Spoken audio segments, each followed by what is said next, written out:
குளிக காலம் பிறந்த கதை எப்படின்னு தெரியுங்களா உங்களுக்கு?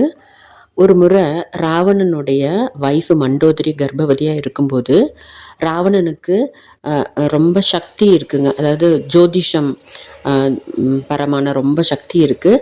அவர் நல்ல வேண்டுதல் பண்ணி 9 கிரகங்களும் 11ஆம் பாவத்தில், அந்த லக்ன கட்டத்திலேருந்து 11ஆம் பாவத்தில் இருக்கணும்னு ஒரு வேண்டுதல் வைக்கிறார். எல்லா கிரகங்களும் அந்த 9 கிரகங்களும் 11ஆம் பாவத்தில் இருந்ததாகவும், அந்த குழந்தை பிறந்ததுக்கப்புறம் குழந்தைக்கு மேகநாதன்னு பேரும் வைக்கிறாரு.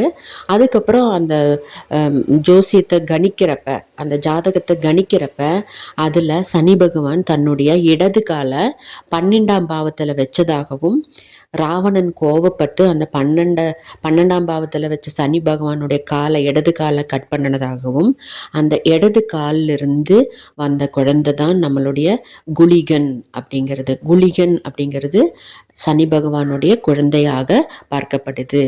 இந்த குளிகன் 12ஆம் பாவத்தில் வந்ததுனால நம்ம ராவணனுடைய பையன் மேகநாதனுக்கு ஆயுள் பலம் கம்மிங்கிறதும், அதுக்கப்புறம் அந்த ராமராவண போரில் மேகநாதம் இறந்ததும் நமக்கு அந்த கதை தெரியும் தானே.